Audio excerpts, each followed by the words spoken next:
I spent $7,000 on a lighter today. We are not the same. I spent $500,000 on a baby tiger today. We are not the same.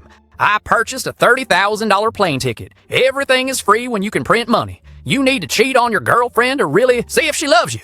Which college major produces the most hoes?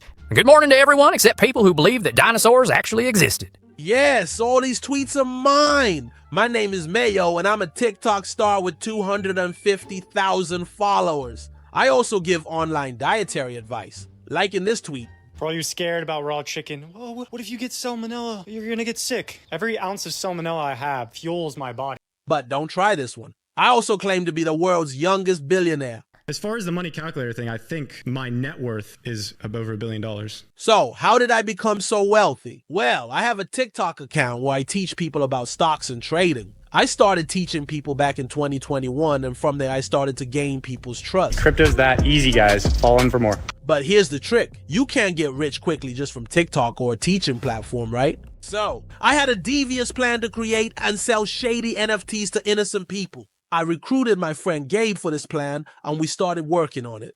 Here is what we did. We created our own NFTs, and here are the pictures if you want to see them. Then we created Twitter and Discord accounts for these to make them look like a genuine NFTs. After that, I started to promote these on my TikTok and social media accounts. But we made sure that we didn't show people that we own them. We operated anonymously without attaching our real names or faces to them. We mostly create a fake persona and pretend that person was the mastermind behind the project. Or we'd pay someone to act as the face of the project, like this guy who was just hired to pretend he was in charge. So I started hyping up my anonymous shady NFTs, promising people they would become incredibly valuable. And because of my reputation, people bought them. I don't know why anyone would actually pay money for these, but hey, here we are. When we launched, we collected over $1 million. Once we got all the money from investors, we just abandoned the project, and no one suspected us. Since it worked so well, we decided to do it again. We launched new NFTs, hyped them up again, and once again, people fell for it. Oh, and here are the NFTs. Can you believe people actually paid real money for these?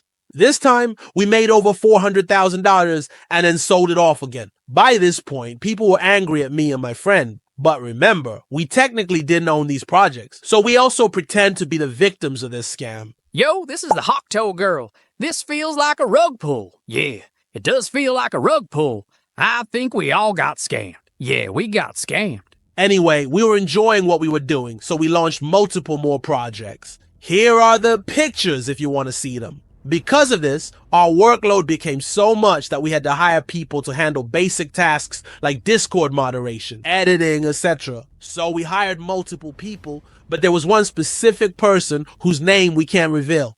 We'll just call him the assistant. He seemed to be a sensitive guy because in a Discord chat he was moderating, people started getting emotional. And in that moment, he either felt sorry for them or just valued honesty too much. He revealed our real names to them. When we noticed this, we immediately fired him. I mean, we weren't about to let our names get dragged through the mud. We weren't going to let this slide. So we pretended to be an angry investor and texted the assistant from an unknown number threatening to sue him if he didn't erase the chat mentioning us. This message allegedly included his parents' names and contact information. We also emailed his parents, pretending to be attorneys from a law firm, warning them that if their son didn't stop, he was going to pay. And in that email, we included his parents' home address and ages, going so far as to threaten to publicly expose his parents as P3dos. It was a veiled threat like, yeah, we know who you are and where you live. We made sure the assistant stopped posting about us, and we continued running our scam business. After a year, we had conned over $22 million from investors. That's $22 million, all from pictures that look like this. And we were living the high life. My flexing was at its peak. I was buying a Lambo, traveling on private jets, and even keeping a tiger and a lion cub as pets. I made millions from all these shady NFT projects. Until one day, my friend and I got arrested. 2 local men are charged with defrauding investors out of more than $22 million in cryptocurrency. Apparently, a detective had been investigating our scams and reported me and Gabe to law enforcement. I don't know who this detective is. Maybe it was the assistant we threatened. But either way, we were accused of defrauding investors out of $22 million. the largest NFT fraud case ever prosecuted in history.